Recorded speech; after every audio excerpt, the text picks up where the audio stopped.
दोस्तों नमस्कार, मैं राहुल झा आपका स्वागत करता हूं। आज हम बात करेंगे सुज़लॉन एनर्जी के बारे में। चलिए शुरू करते हैं। सुज़लॉन एनर्जी का आज रिज़ल्ट था और काफ़ी बेसब्री से सब इंतज़ार कर रहे थे, क्योंकि शेयर का भाव गिरता जा रहा था। कल भी काफ़ी गिरा था, करीब 4% नीचे गिर गया था और आज भी जब मार्केट खुला तो उसी तरह से थोड़ा पॉजिटिव में खुला था, पर उसके बाद बिकवाली तेज़ हुई और होते होते करीब 4.5% नीचे जाके सुज़लॉन एनर्जी उसके बाद धीरे धीरे ऊपर चढ़ा। और जो जो समय बीतता गया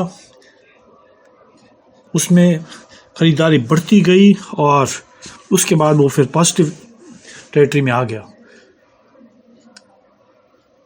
कल का क्लोजिंग था 50 रुपये 23 पैसे, तो ये गिरते गिरते 47 रुपये 80 पैसे पे करीब आया था, बिल्कुल फ्रीज के पास आ गया था। उसके बाद ये बाउंस बैक हुआ और फिर उसके बाद होते होते ये ग्रीन टेरिटरी में आया, 51 भी क्रॉस किया, करीब 51-50 तक भी गया, काफ़ी देर तक वहाँ पे रहा। उसके बाद फिर थोड़ी सी प्रॉफिट बुकिंग हुई और अंत में क्लोजिंग हुआ 50 रुपये 44 पैसे पे। तो ये बहुत ही शानदार परचेज़ हुआ है। इसके अंदर काफ़ी लोगों ने ख़रीदारी की है और जो जानकार थे उनको मालूम था कि रिज़ल्ट बहुत अच्छा आने वाला है और उसी हिसाब से लोगों ने अपनी परचेज़ की। पर ये हमेशा होता है कि जब कोई अच्छा होने वाला होता है तो स्टॉक को नीचे खींच के ले आते हैं। जो कई इन्वेस्टर्स हैं उसको खींच के ले आते हैं और नीचे से परचेज करना स्टार्ट करें। इसका मतलब समझिए आपकी पैनिक में आके जो रिटेलर्स ने सेल किया होगा और जो ख़रीदार हैं उन्होंने नीचे 4.5% करीब 5% के आसपास जो है नीचे उसे ख़रीदा होगा और आज के दिन वो पॉजिटिव में हो गया, यानी समझो 6% प्रॉफिट उनको आ गया। तो आज के दिन बैठे बिठाए अगर वहाँ उन्होंने ख़रीदारी की है तो 6% का प्रॉफिट उनको बैठे बिठाए आ गया। कोई बड़ी बात नहीं थी कि आज भी ऊपर अपर फ्रीज लग जाता, ऐसे में 10% कमाई का स्कोप हो सकता था, पर लास्ट में थोड़ी प्रॉफिट आई क्योंकि रिज़ल्ट आया नहीं था और रिज़ल्ट 3.5 बजे के बाद आने की उम्मीद थी। तो उसी हिसाब से थोड़ी सेलिंग हुई और 50 रुपये 40 पैसे पे 40 पैसे पे बंद हुआ ये। तो अब हम देखते हैं कि रिज़ल्ट जो है इसका कैसा रहा। तो हमारे चैनल ने बोला था कि रिज़ल्ट में इसका प्रॉफिट करीब 400 करोड़ का प्रॉफिट होगा। ये खाली हमारे चैनल पे ही बताया गया था कि 400 से 500 करोड़ के बीच में प्रॉफिट हो सकता है। बाकी चैनल कह रहे थे कि 300 करोड़ होगा, 320 करोड़ होगा, 330 करोड़ होगा, ऐसा लोगों का एस्टिमेट था। पर मैंने अपना एस्टिमेट दिया था 400 करोड़ के आसपास प्रॉफिट होगा और प्रॉफिट घूम फिरा के देखिए आप, वही हुआ है। प्रॉफिट करीब 400 करोड़ के आसपास प्रॉफिट आया है, जो कि बहुत ही अच्छा जो है सुज़लॉन के लिए है। ये रिज़ल्ट के जो हाइलाइट्स हैं वो आपको बताते हैं। क्वार्टरली डिलीवरीज जो हैं वो 447 मेगावाट का हुआ है। 9 मंथ में डिलीवरी इन्होंने किया है 977 मेगावाट का। रेवेन्यू ग्रोथ इनका है बड़ा जो है वो 42% है और पिछले क्वार्टर से देखें तो FY25 के सेकंड क्वार्टर से देखें और क्वार्टर 3 के FY24 के क्वार्टर 3 से अगर हम कंपेयर करें तो ये 94% करीब बढ़ा है। एबिटा जो है वो 500 करोड़ रुपए रहा है और प्रॉफिट आफ्टर टैक्स वो है 388 करोड़, यानी 400 के पास है करीब।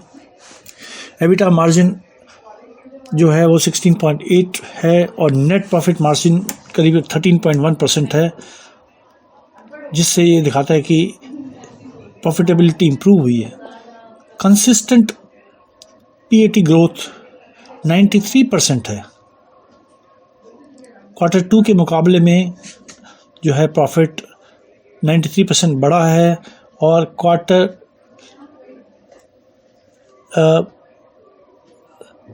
Q2 के मुकाबले 93% बढ़ा है और Q3 के मुकाबले ये है 91% बढ़ा है।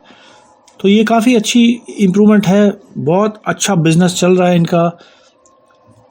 अब हम मैन्युफैक्चरिंग कैपेसिटी देखें तो वो 4.5 गीगावाट हो चुका है और रिवैम्प्ड पुदुचेरी और दमन फैसिलिटीज़ पे हाईएस्ट एवर ऑर्डर बुक है इनका 5.5 गीगावाट का।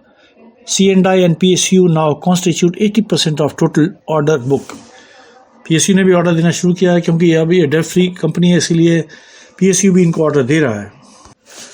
अब हम इसके डिटेल्स पे नज़र डालते हैं। इसका मार्केट कैपिटलाइजेशन आज के दिन जो है वो 68,094 करोड़ है। करंट प्राइस 50.3, हाई इसका 86 का और लो रहा 52 वीक का 35.5। स्टॉक भी इस भाव पे 58.2 है, जो कि अब ये अच्छे लेवल तक पहुंच गया है। बुक वैल्यू इसका 3.32 है, डिविडेंड देता नहीं है। ROC इसका 24.9 है, ROE 28.8 और फेस वैल्यू शेयर का 2 है। एक महीने के चार्ट पर नज़र डालें तो वो कुछ इस प्रकार से नज़र आएगा, ये है। और अब हम इसके क्वार्टरली रिजल्ट पर नज़र डालते हैं तो हम देखेंगे कि इसका सेल्स जो है सितंबर क्वार्टर में जो था वो 2103 करोड़ का था। यही जून 2024 में 2022 करोड़ का था। इस बार दिसंबर 2024 तक जो है इस क्वार्टर में इसका जो सेल्स है वो 2975 करोड़ का दिखा रहा है। एक्सपेंस 2475 करोड़ का है। ऑपरेटिंग प्रॉफिट इसका 500 करोड़ है, जो कि जून के 2024 के जून में 370 करोड़ था, सितंबर 2024 में 294 करोड़ का था। तो ये काफ़ी अच्छा बढ़त है इसमें। OPM देखें तो ये 17% का है और प्रॉफिट बिफोर टैक्स PBT देखें तो जून 2024 में 302 करोड़ का था, ये गिर के सितंबर 2024 में 202 करोड़ का हो गया था और अब इस बारी ये हो गया 391 करोड़। बहुत ही अच्छा इम्प्रूवमेंट है। और नेट प्रॉफिट इसका फिर देखेंगे तो जून 2024 में 302 करोड़, सितंबर 2024 में 201 करोड़ और इस बारी 388 यानी 388 करोड़। EPS में काफ़ी अच्छी बढ़ोतरी हुई है। जो जून 2024 में 0.22 था वो सितंबर में बढ़ के 0.15 हो गया है और दिसंबर 2024 में 0.29। तो ये जो है दिखाते हैं कि कंपनी बहुत अच्छा काम कर रही है और बहुत अच्छे से आगे बढ़ रही है। अब शेयर होल्डिंग पैटर्न पे नज़र डालते हैं तो प्रमोटर्स का जो स्टेक है वो 13.25% पे ही है। FIS का जो शेयर होल्डिंग है वो 23.72 था सितंबर क्वार्टर में, जो कि थोड़ा सा मामूली सा घट के हो गया 22.87%। DIs ने अपनी होल्डिंग बढ़ाई है। सितंबर 2024 में इनका होल्डिंग था 9.02 और इस बार बढ़ के 9.31% हो गया, यानी काफ़ी अच्छी बढ़ोतरी हुई है। इसी तरह से पब्लिक का देखें तो पब्लिक जो है सितंबर क्वार्टर में पब्लिक का होल्डिंग था 54.02%, इस बारी है 54.56%। मामूली सी बढ़त है, पब्लिक ने भी इसमें इंटरेस्ट दिखाया है। तो ये शेयर होल्डिंग पैटर्न था। अब हम देख रहे हैं कि ये इसका परफॉर्मेंस जो है दिन पर दिन बढ़ता जा रहा है। इसको नए ऑर्डर्स मिल रहे हैं। अभी भी इनको कुछ दिन पहले एक अच्छा ऑर्डर मिला था और अब हमें उम्मीद है कि इनको और अच्छे ऑर्डर मिलेंगे, क्योंकि इसकी डिमांड बहुत ज़्यादा है। बिजली की खपत जो है बहुत बढ़ रही है देश में और बिजली जनरेट करना ज़रूरी है, और वो भी अगर रिन्यूएबल एनर्जी हो तो और अच्छा। और साथ में ग्रीन हाइड्रोजन का मिशन जो है उसमें ग्रीन हाइड्रोजन बनने के लिए इसकी बहुत ज़रूरत है, इससे ही ग्रीन हाइड्रोजन बनेगा, तो उसमें इसकी काफ़ी अच्छी डिमांड होगी। बड़ी बड़ी हमारी कंपनियां हैं, रिलायंस ग्रुप है, अदानी ग्रुप है, वो ग्रीन हाइड्रोजन प्रोडक्शन के लिए जा रहे हैं। तो उन्हें जब ग्रीन हाइड्रोजन बनाना होगा तो रिन्यूएबल एनर्जी सोर्स से ही बनाएंगे, ग्रीन एनर्जी से ही बनाएंगे, जिसमें कि विंड एनर्जी और सोलर एनर्जी प्रमुख रहेगा, और जिससे कि इसकी डिमांड बहुत ज़्यादा बढ़ेगी। और आने वाले सालों में देखेंगे हम कि इसका जो है प्रॉफिट और टर्नओवर बहुत ज़्यादा बढ़ेगा, और हमारा जो टारगेट है 2030 तक 500 रुपये जाने का, वो पूरा का पूरा अचीव होने का पूरा चांस दिखाई दे रहा है।